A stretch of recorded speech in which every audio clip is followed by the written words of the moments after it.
ആദ്യമായി എല്ലാ ഭക്തജനങ്ങൾക്കും ഇരുനിലങ്കോട് മഹാദേവക്ഷേത്രം ട്രസ്റ്റിൻ്റെ പേരിലും സ്വന്തം പേരിലും ഞാൻ ഏവർക്കും വിഷു ആശംസകൾ നേരുന്നു. ക്ഷേത്രത്തിലെ കാലങ്ങളായി ചെയ്തു വരാറുള്ള വിഷു ദിവസത്തിലെ ഏകത എന്താണെന്ന് വെച്ചാൽ ചക്ക കൊണ്ടുള്ള വിഭവങ്ങൾ കൊണ്ടുള്ള വിഭവസമൃദ്ധമായ സദ്യ ഇവിടെ വരുന്ന എല്ലാ ഭക്തർക്കും ഞങ്ങൾ ഒരുക്കിയിട്ടുണ്ട്. അത് എല്ലാവരും അതിൽ പങ്കുചേർന്ന് സന്തോഷത്തോടെ മടങ്ങുന്നു. പൂജാതി കാര്യങ്ങളിൽ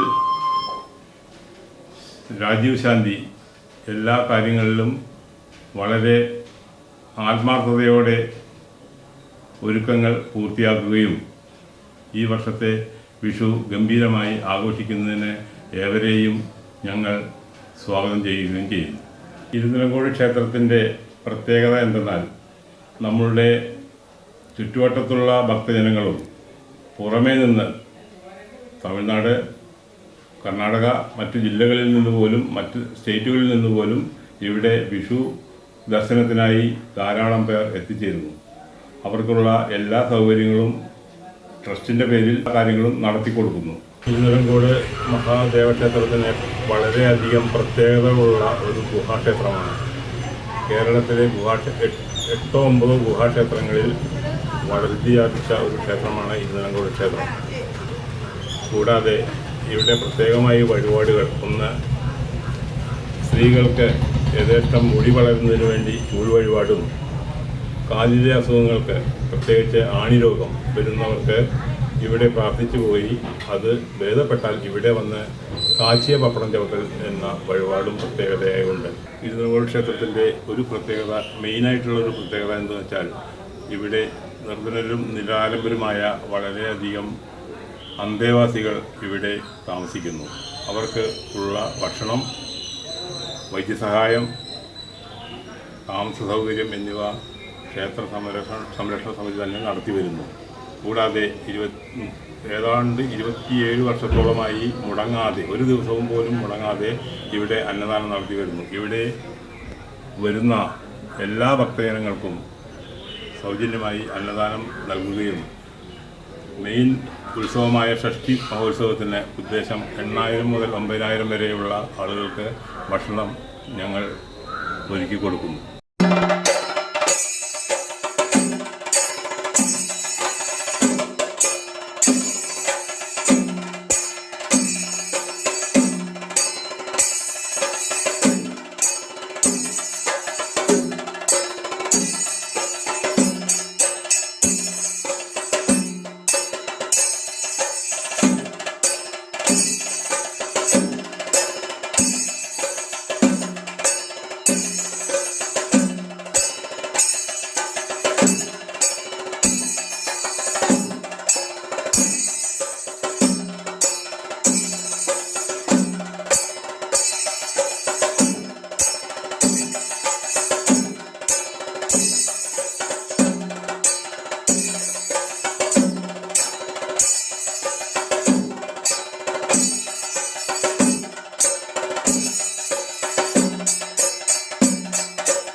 വളരെ കാലങ്ങൾക്ക് മുമ്പേ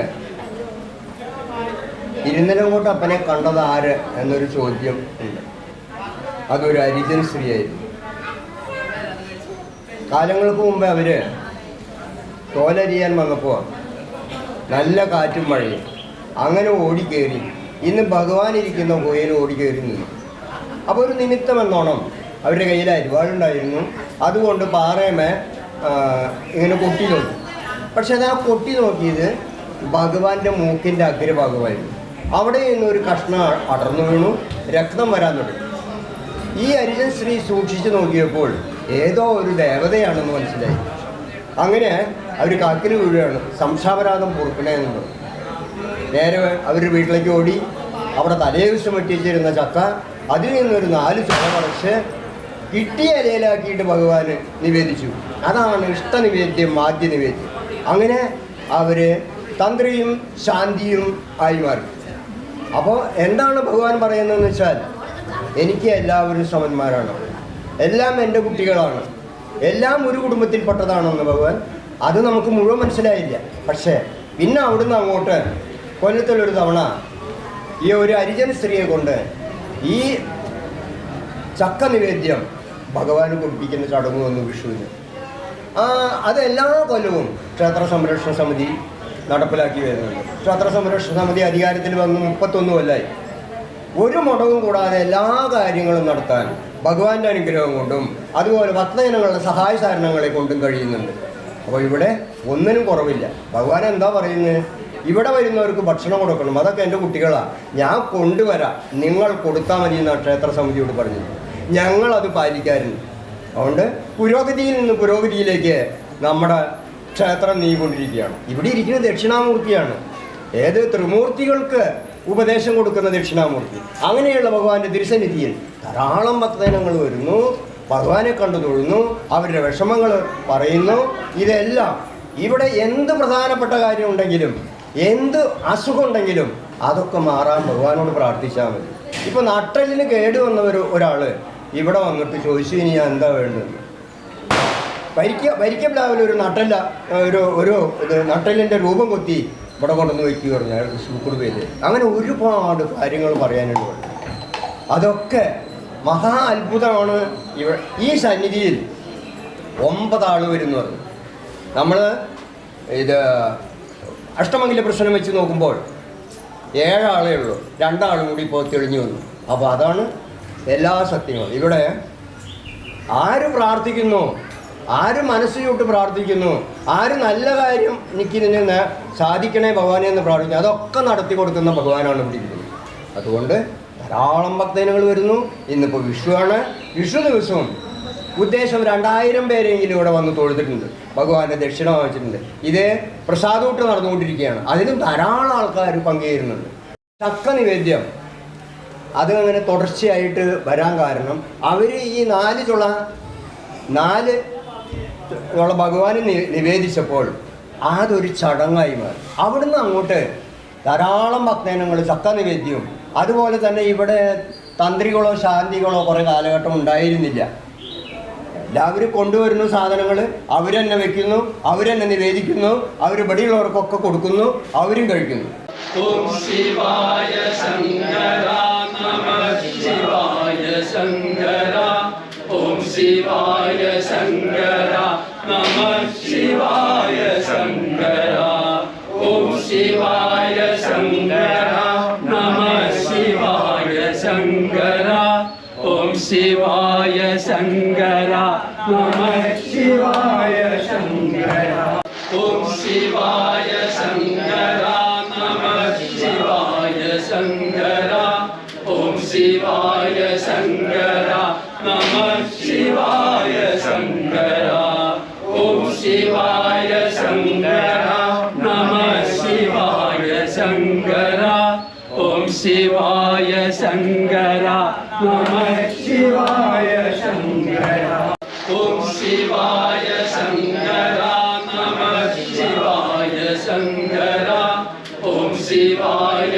ശങ്കര നമഃ ശിവായ ശങ്കര ഓം ശിവായ ശങ്കര നമഃ ശിവായ ശങ്കര ഓം ശിവായ ശങ്കര നമഃ ശിവായ ശങ്കര ഓം ശിവായ ശങ്കര നമഃ ശിവായ ശങ്കര ഓം ശിവായ ശങ്കര നമഃ ശിവായ ശങ്കര ഓം ശിവായ ശങ്കര നമഃ ശിവായ ശങ്കര ഓം ശിവായ.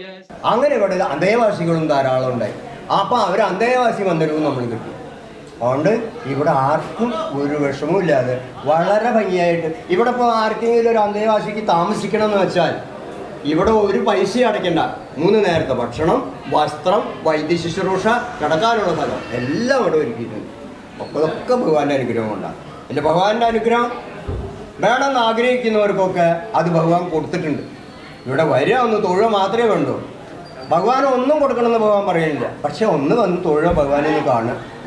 ഇന്ന് കരികാലമാണ്. ആ കരികാലത്ത് ഇങ്ങനെയുള്ള ക്ഷേത്രങ്ങളിൽ വരിക, നമ്മുടെ വിഷമങ്ങൾ പറയുക, അതൊക്കെ ഭഗവാൻ നിർവഹിച്ചു തരും. ഇതാണ് എനിക്ക് പറയാനുള്ളത്. അപ്പോൾ ഭഗവാന്റെ തിരുസന്നിധിയിലേക്ക് ധാരാളം ഭക്തജനങ്ങൾ എത്തിക്കൊണ്ടിരിക്കുന്നുണ്ട്. എല്ലാവരും വരട്ടെ. എല്ലാവർക്കും നമുക്ക് ഒരുമിച്ച് കൂട്ടായി ഒരു തറവാട്ടിലെ അംഗങ്ങളെ പോലെ മുമ്പാക്കം നീങ്ങാം. അതിന് നിങ്ങളുടെ എല്ലാവരുടെയും സഹായവും സഹകരണവും സേവനവും ആവശ്യമാണെന്ന് ഉറപ്പിച്ചു പറഞ്ഞു. ഇവിടെ ചക്ക കൊണ്ട് 4 വിഭവങ്ങളാണ് ഉണ്ടാക്കുന്നത്. അത് ചക്ക വറുത്തത്, അതുപോലെ തന്നെ ചക്കപ്പഴം, ചക്ക എരിശ്ശേരി, ചക്കപ്രഥമൻ. അങ്ങനെ 4 സാധനം ഭഗവാന് വെച്ച് പൂജിക്കണം. പൂജിച്ച് കഴിഞ്ഞാൽ അതൊക്കെ ഭക്തജനങ്ങൾക്ക് വിതരണം ചെയ്യണം. അത് കാലങ്ങളായിട്ട് അങ്ങനെ ചെയ്തു വരുന്നുണ്ട്. ഇപ്രാവശ്യവും ആ ചടങ്ങ് കഴിഞ്ഞു.